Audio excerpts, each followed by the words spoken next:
Olá a todos, bem-vindos à nossa segunda aula de zoologia e hoje eu falarei para vocês do clado dos Ecdysozoa. Primeiro vou começar definindo o grupo, falar um pouco do histórico desse grupo e aí nós falaremos dos dois grupos de Ecdysozoa que são estudados no ensino médio, que são Nemátoda e Artrópoda. Dentro de Artrópoda, que é um grupo gigantesco, imenso, maior grupo de animais do planeta, mas dentro de Artrópoda nós temos diversas classes que na realidade hoje são tratadas por muitos zoólogos como filos separados, e Artrópoda seria um superfilo.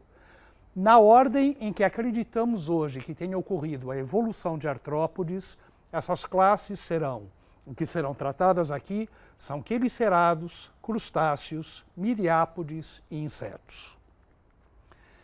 Bem, primeiramente, essa hipótese Lophotrochozoa e Ecdysozoa, que é aquela na qual eu estou baseando todas as aulas de zoologia, ela é relativamente recente.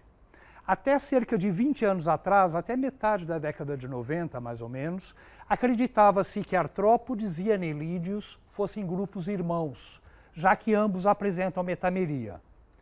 Foi depois que começaram a ser incluídos dados moleculares nas filogenias que essa visão foi completamente reformulada e hoje anelídeos e artrópodes não poderiam estar mais distantes filogeneticamente dentro de protostômia. Vejam, um grupo em Lophotrochozoa, o outro em Artrópoda. De maneira nenhuma são grupos irmãos.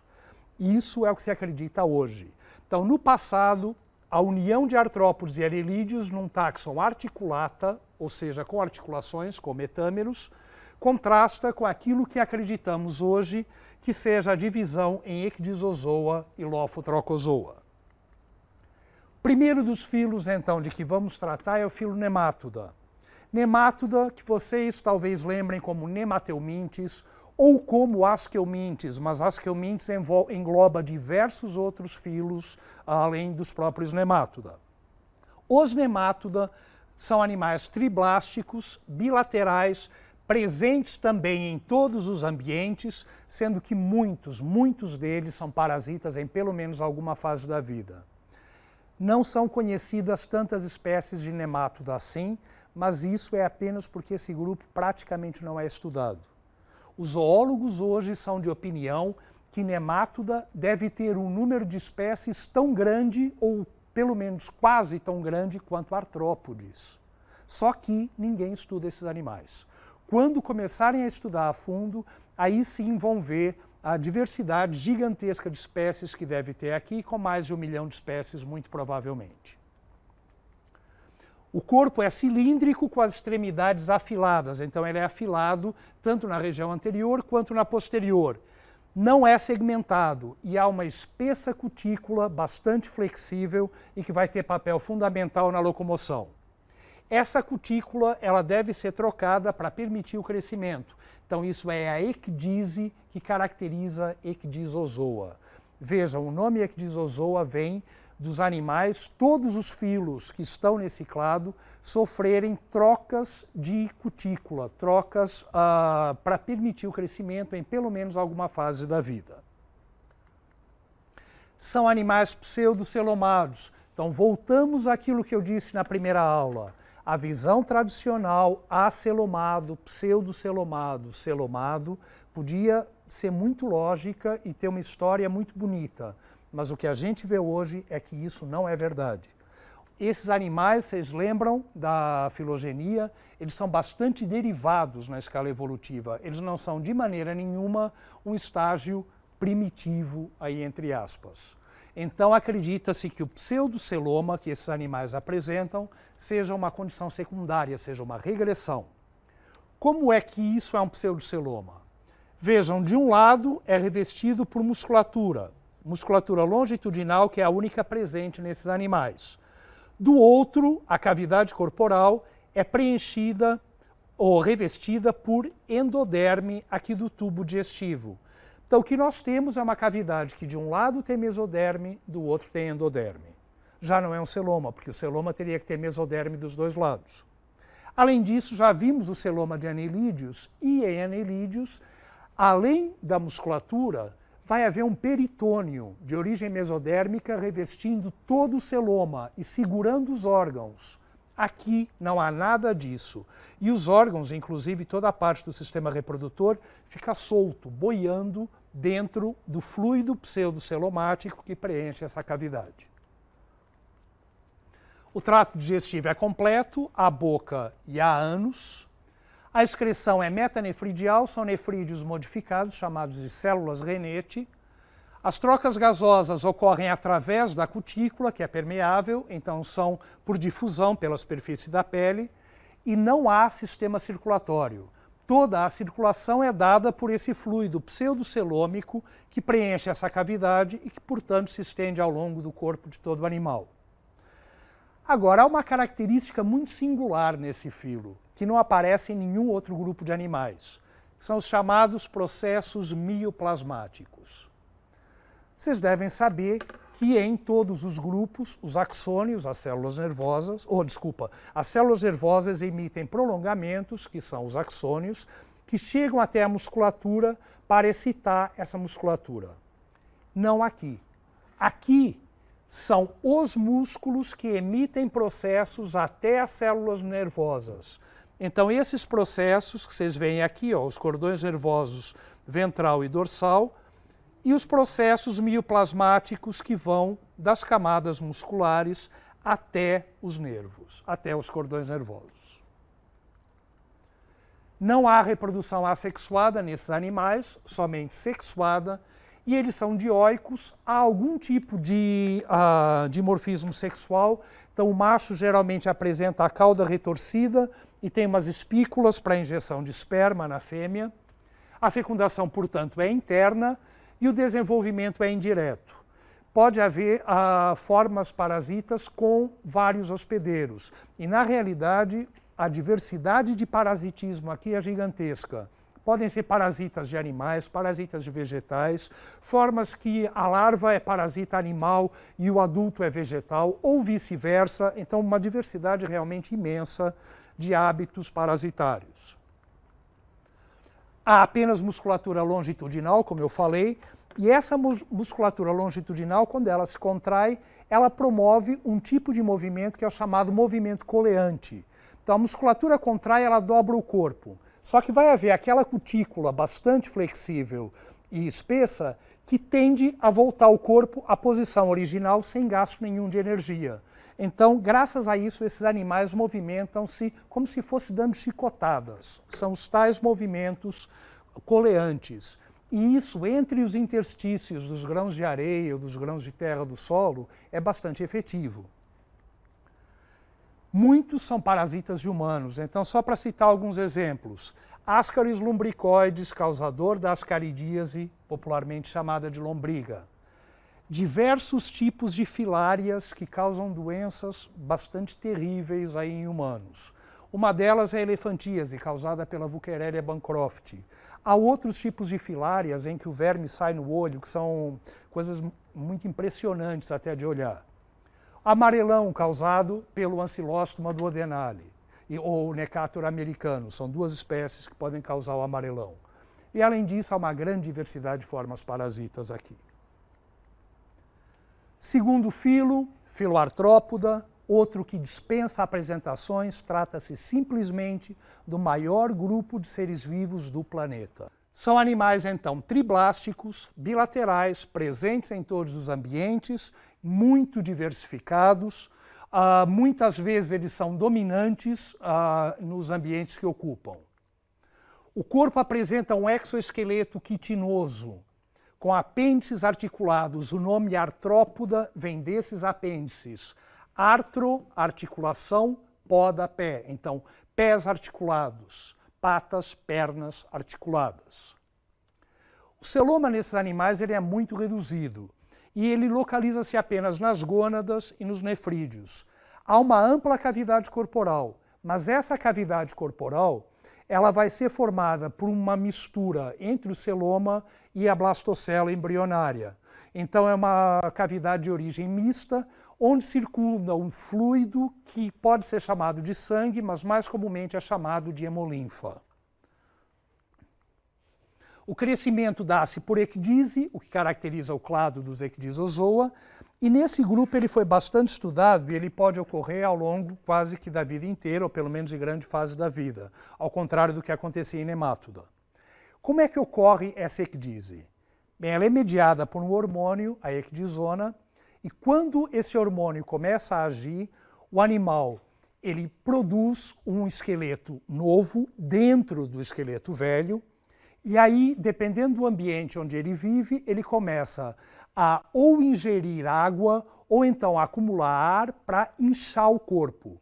Quando ele incha o corpo, ele estoura o esqueleto antigo em linhas de sutura que estavam previamente determinadas. Então, ele explode o esqueleto antigo, sai dele, continua inchando o corpo para esticar ao máximo o esqueleto novo.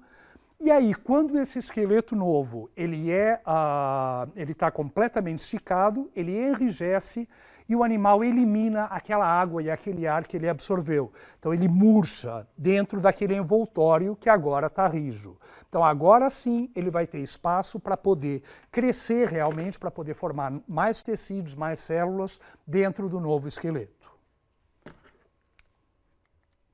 São metamerizados, como eu disse, isso já foi considerado uma característica unindo-os à anélida.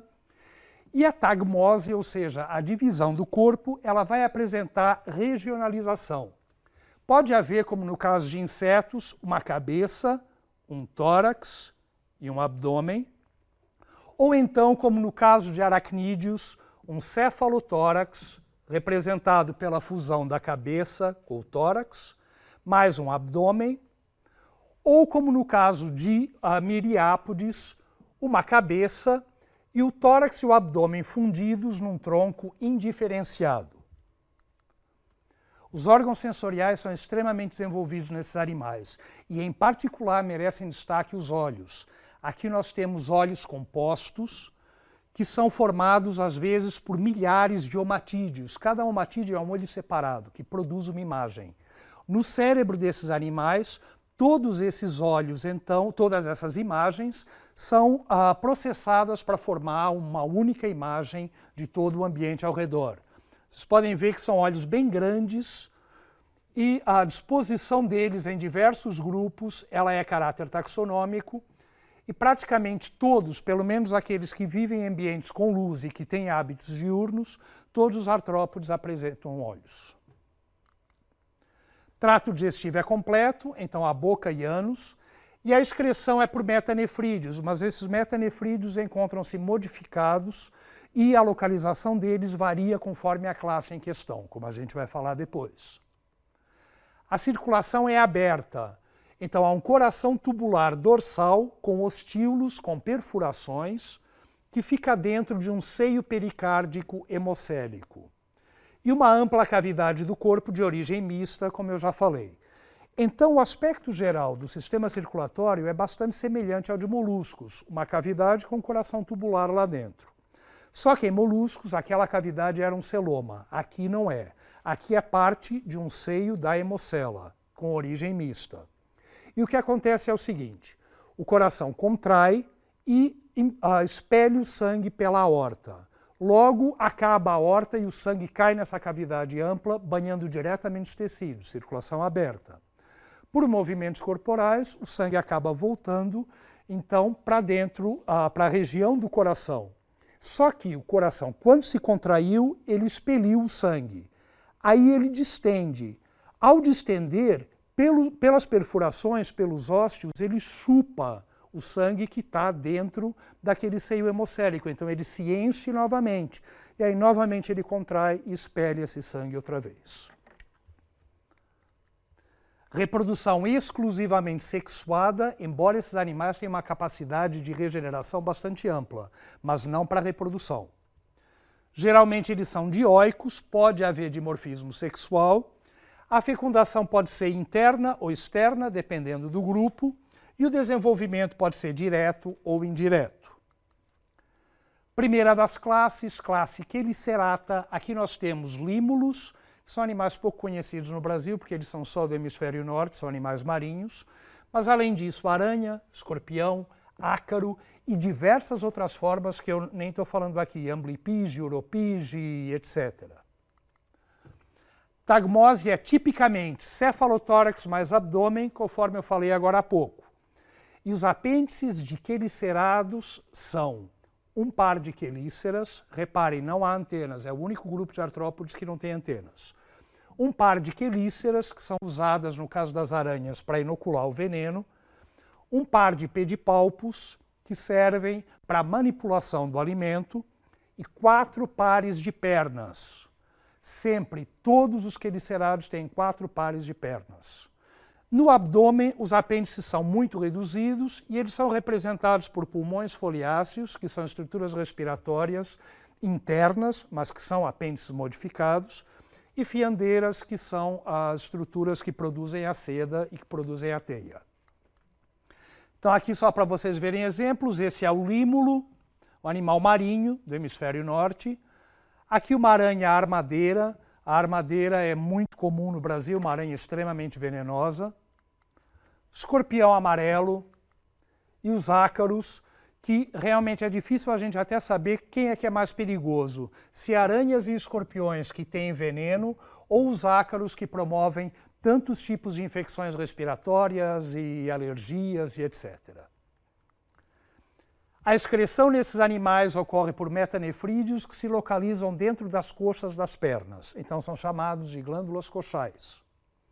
As trocas gasosas ocorrem por esses apêndices modificados que se localizam no abdômen, de que eu já falei, os pulmões foliáceos, mas muitos grupos têm pseudotraqueias. As traqueias, elas são de insetos e miriápodes e a gente vai falar delas depois. Nesse caso, as pseudotraqueias, elas são bastante parecidas. São canais que se abrem na superfície do corpo e se ramificam para o interior do mesmo e desembocam em fundo cego. Só que aqui, no caso de quelicerados, esses canais desembocam na hemolinfa e as trocas gasosas são feitas entre o ar que penetrou nesses canais e a hemolinfa. Há, então, participação do sistema circulatório nisso, ao contrário do que ocorre nas traqueias verdadeiras. Frequentemente, há dimorfismo sexual entre machos e fêmeas, a fecundação é interna e o desenvolvimento é direto. A única exceção é o límulo, que apresenta a larva, mas também é praticamente o único grupo verdadeiramente aquático. Segunda classe de artrópodes, a classe crustácea, animais também extremamente comuns e bem conhecidos, camarão, caranguejo, lagosta, tatuzinho de jardim. O tatuzinho de jardim é o único verdadeiramente terrestre, embora ele só viva em ambientes úmidos, enterrado ou no folhiço e sempre com bastante umidade. Mas há algumas formas, como as baratas de praia e mesmo alguns caranguejos, que podem sair da água e viver em ambiente terrestre, mas sempre próximo a ela. A tagmose de crustáceos é variável. Então, alguns grupos apresentam cabeça e tórax fundidos num cefalotórax, mais abdômen, enquanto outros apresentam cabeça e um tronco indiferenciado formado por tórax e abdômen. Os apêndices, então, sempre 2 pares de antenas, é típico de crustáceos, 2 pares de antenas. Depois, as peças bucais, elas são ligeiramente variáveis, vai haver um par de mandíbulas, 2 pares de maxilas e um número variável de maxilípedes, que são apêndices torácicos modificados para a manipulação do alimento, e geralmente há 5 pares de pernas locomotoras, mas isso varia. Não é como em quelicerados e em insetos, em que o número é fixo e não há nenhuma exceção. Aqui pode haver variação. E todos os segmentos abdominais apresentam apêndices desenvolvidos. Isso sim é uma característica que distingue também de todos os outros grupos. Em nenhuma outra classe de artrópodes a gente vai ver o abdômen com apêndices desenvolvidos. Ou os apêndices são reduzidos, ou eles são internos, ou são ausentes, como a gente já viu, inclusive, no caso dos quelicerados. Então, aqui alguns exemplos. Os minúsculos copépodes do plâncton, geralmente com menos de 1 milímetro de tamanho. O tatuzinho de jardim, caranguejo, tamburutaca, lagosta e tantos outros exemplos que eu poderia colocar aqui de crustáceos, que são extremamente familiares para qualquer um de vocês. A excreção ocorre pelos tais metanefrídeos modificados. Só que nesse caso, esses metanefrídeos se localizam na base das antenas 2 ou das maxilas 2, sendo chamados de glândulas antenais ou maxilares, dependendo da posição.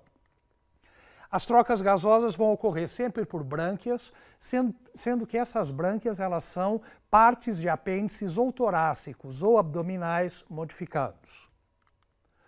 Fecundação pode ser interna ou externa, o desenvolvimento geralmente é indireto, com vários estágios larvais. A primeira larva é o náuplio. Depois, dependendo do grupo, há vários outros estágios. Então pode haver mises, zoeia e diversos outros nomes aí para as larvas. A cada troca de esqueleto, a larva passa a receber um nome diferente ou a ser considerado um estágio diferente.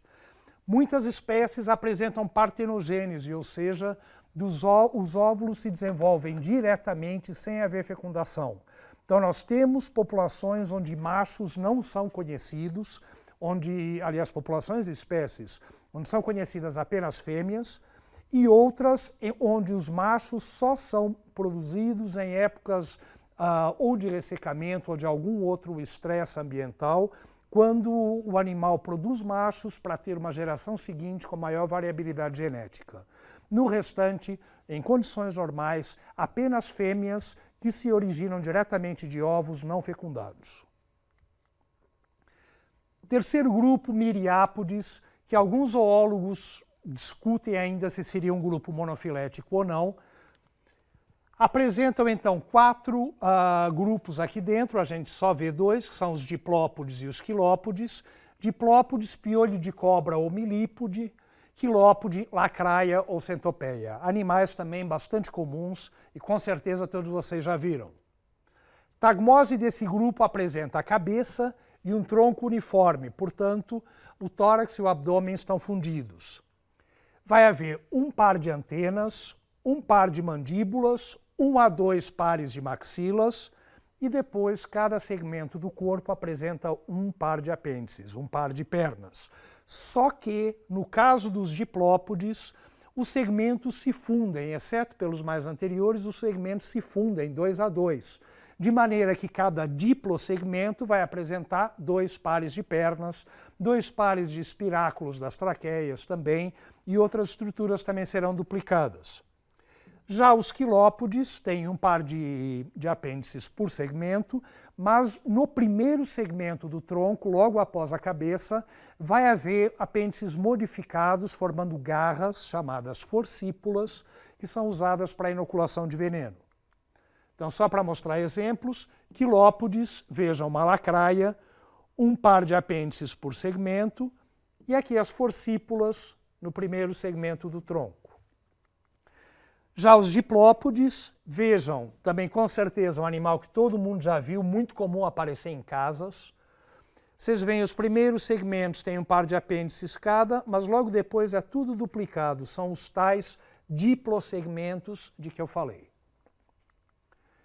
A excreção ocorre por túbulos de Malpighi e as trocas gasosas por traqueias, 2 características semelhantes a insetos. Vejam, o grupo Miriápoda mais insecta é reunido num clado chamado traqueata, pela presença de traqueias. Os túbulos de Malpighi, que são os órgãos excretores, são evaginações do intestino posterior que ficam mergulhadas dentro da hemocele, filtrando a hemolinfa e encaminhando os excretas nitrogenados através do intestino para serem eliminados pelo ânus. No caminho até o ânus, a água é reabsorvida, então isso ajuda na economia de água por esses animais. No caso das traqueias, eu descrevi para vocês as pseudotraqueias de quelicerados. Aqui é praticamente a mesma coisa, só que esses canais que vão desde a abertura do corpo, desde o ambiente externo, eles se ramificam até chegarem próximo a cada célula do corpo, de maneira que a hemolinfa não participa no transporte de gases. E as trocas gasosas, então, são feitas por difusão de cada célula com o ar contido nessas traqueias. A fecundação é interna e o desenvolvimento é direto, não há larva, portanto.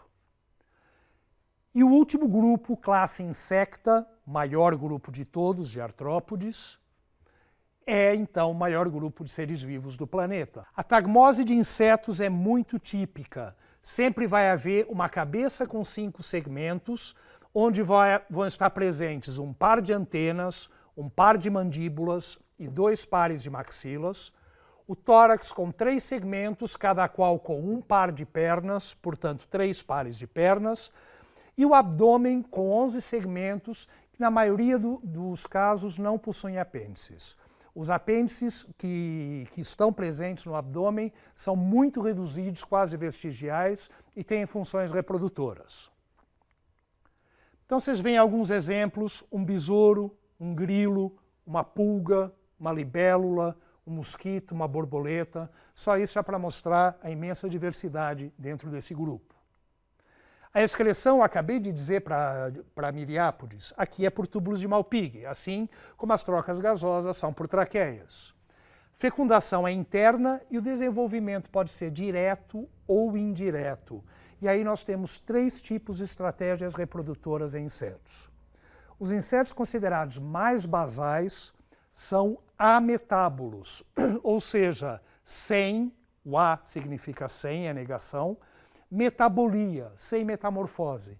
Do ovo nasce um jovem que é semelhante ao adulto. Pronto, acabou. Segundo grupo, hemimetábulos, com metabolia, com metamorfose parcial. Do ovo nasce um indivíduo que é semelhante ao adulto, mas ele difere em algumas coisas. Por exemplo, não tem asas. Esse jovem que eclode do ovo é chamado ninfa.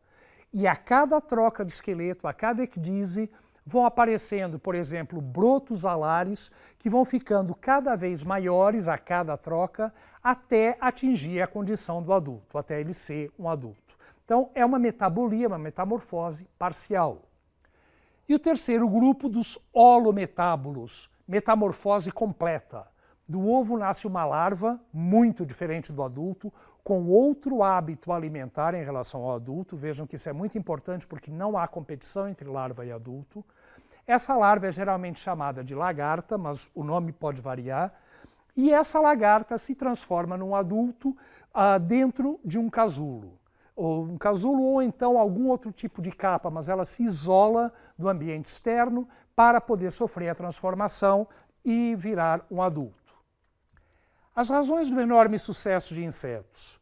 Bem, uma delas, muito óbvia, é a associação com plantas com flores, com angiospermas. Isso é a razão para o sucesso tanto das angiospermas quanto dos insetos, que adquirem alimento através do néctar e muitas vezes os grãos de pólen, enquanto as angiospermas garantem a fecundação e a dispersão das sementes.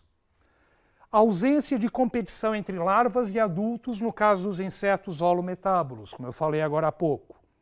E tem os sistemas corporais mais eficientes, no caso, os túbulos de Malpighi, que permitem uma economia muito maior de água, típico para o ambiente terrestre, e as traqueias, também como sistema respiratório. Então, com relação à segunda aula, era isso que eu tinha para dizer, e convido-os todos para virem para a terceira aula assistir sobre os deuterostômios.